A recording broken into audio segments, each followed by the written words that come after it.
What's up, everybody? So we're continuing to go back and have a look at what was being printed in the press at the time of Steven Avery and Brendan Dassey's arrest and what was being printed at the time their trials were going on.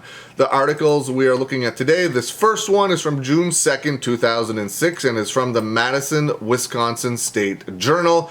It talks about how Steven Avery can wear civilian clothing.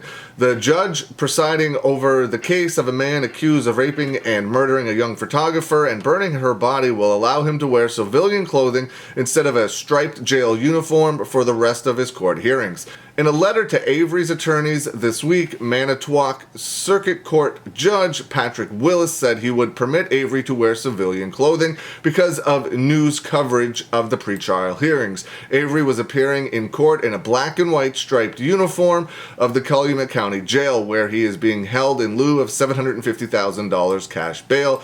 The jail uniform suggests guilt rather than innocence. Avery's attorney, Dean Strang, said Thursday, innocent people are not in jail in the public mind because Mr. Avery is presumed innocent. He should not appear guilty by his garb.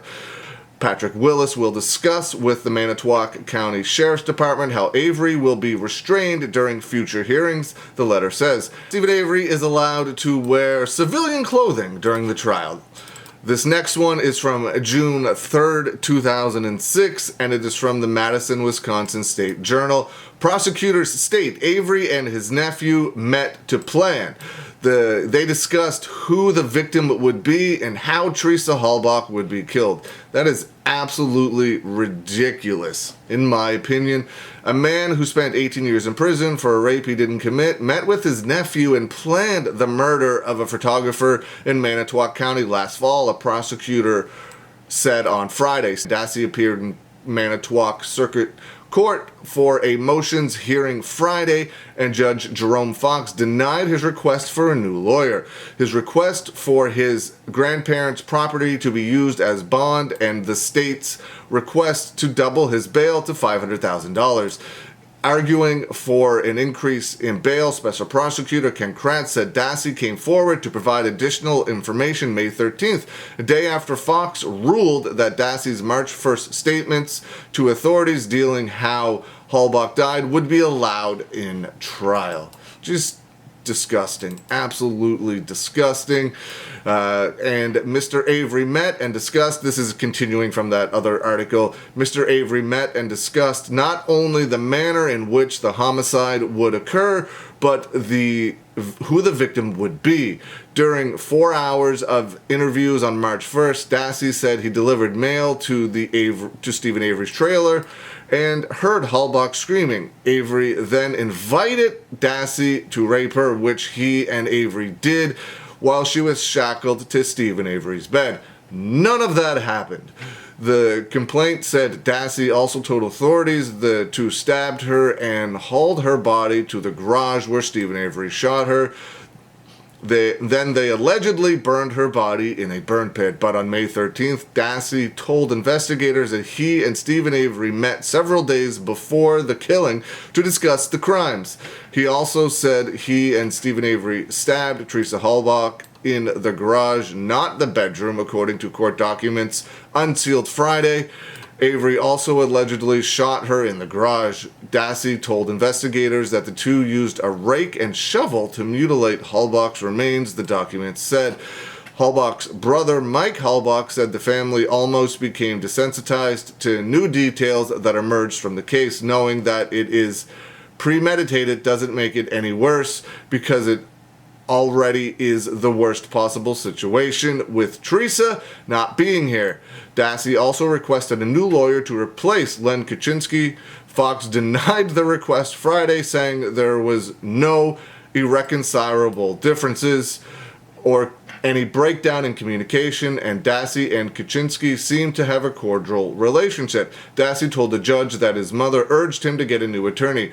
I think he thinks I'm guilty, Dassey told the judge, but he also said Kaczynski explained things well and they got along. According to documents filed Wednesday, Len Kaczynski said Avery may be trying to delay Dassey's case until after Avery stands trial in October so that Dassey would be less likely to testify against his uncle, knowing the knowing the testimony could be self-incriminating. Kuczynski had also said he may seek a plea deal, possibly in exchange for Dassey testifying at Avery's trial.